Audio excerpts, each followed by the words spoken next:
who are trying to assess the people who are trying to get onto these relief flights. As one of the soldiers said to me, they could mess this up by just sending 1,000 blokes down the road at the moment. Hey everyone, welcome back to a new video on Talk Center. Today we're going to be taking a look at some insane clips from the Afghanistan Taliban takeover. Getting right into it, they've flooded the streets and are armed to the teeth.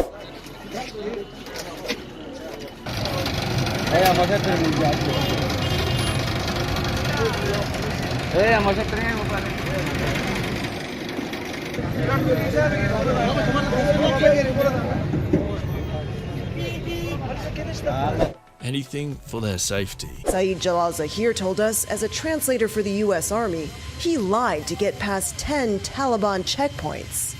If they found me, they're gonna kill me.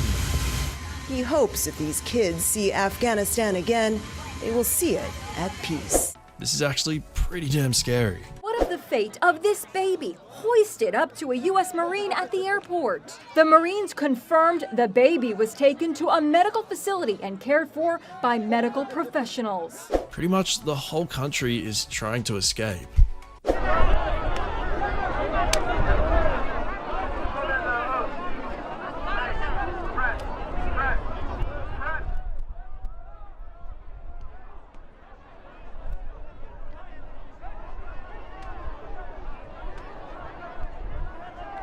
Stay there! Stay there!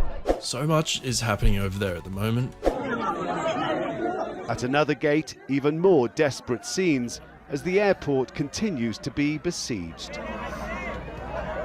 And at the side of the airport, where the US military evacuation is taking place, private defense contractors there use tear gas. It literally isn't safe for anyone. We've watched as thousands converged on this base, threatening to overwhelm the whole evacuation. The Taliban have assisted in this. Up the road, they're now controlling the crowds of people trying to reach the British position. Sometimes they fire into the air to make people stop. You really just can't help but feel sorry for everyone. Thousands of children, parents and grandparents grabbing sleep or basically passing out from exhaustion. The struggle never stops. No food, little water. But it is cooler at night. When the sun comes up, the true horror of the conditions they're living in is obvious. They're really having it tough. And for that of as many former Afghan employees and their families as possible. Conditions are grim, but everything is relative. 2 days ago, 7 people died in the melee.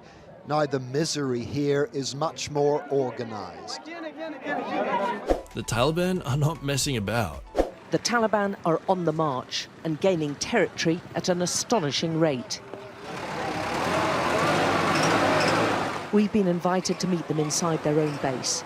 They want to show us, as foreign journalists, how strong they are, and also how they're in no mood to compromise.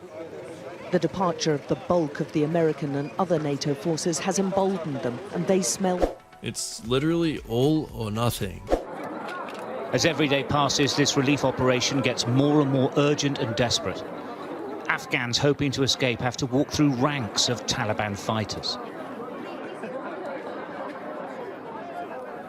The British military are trying to move thousands of people out of Afghanistan in just days. It's a humanitarian mission in what... How this guy's walking free is insane. The United States calls him a global terrorist and offers a $5 million reward for his capture. Yet, 1 week after the Taliban took control, Khalil ar-Rahman Haqqani moves freely around Kabul. The Taliban leader's schedule is full of meetings with Afghan leaders. The airport is as flooded as ever. Chaos at Kabul's airport, a crush of thousands desperate to get out. 20 people were killed around the airport in the last week, including one overnight during a deadly firefight involving U.S. forces. After President Biden announced the acceleration of evacuations ahead of the August 31st deadline. The Taliban is calling that a red line. It's absolutely packed.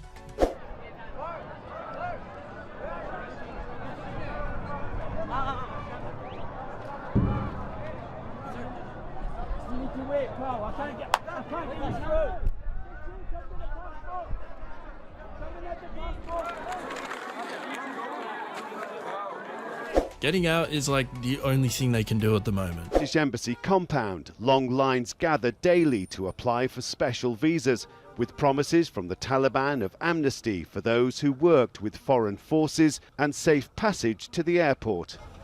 But many doubt the Taliban's promises. Fears raised by its treatment of protesters wanting to retain the national flag. This is all so surreal, to be honest. In a war zone, and what's incredible, just one step away, there's a Taliban right next to the British forces who are trying to assess the people who are trying to get onto these relief flights. As one of the soldiers said to me, they could mess this up by just sending 1,000 blokes down the road. At the moment, they're cooperating and they're actually keeping... They're all suffering just to try and find a way out of their home. Absolutely dreadful. They're penned in. This is the American section of the processing chain. Higher security alerts means there's no movement allowed. There is no shade here, only what can be fashioned from scarves and plastic. This is incredibly heartbreaking. Would-be evacuees go through several filters. To reach this point, they had to convince the Taliban they have the right paperwork to flee. Then they wait to be called forward by an interpreter working with the British. And this is the passageway to salvation. The Taliban got hold of some pretty lethal weaponry. Foreign journalists to see the latest army base the Taliban have captured in the province, and they want to show us the treasure trove of military riches they've seized with it. Many of these boxes supplied by the Americans hadn't even been opened before the Taliban got hold of them. Thanks for watching, guys. If you found this video entertaining or educational, then leave a like and subscribe to the channel. And if you want to see more content like this, comment down below. Goodbye for now, everyone. We hope to see you in our next video.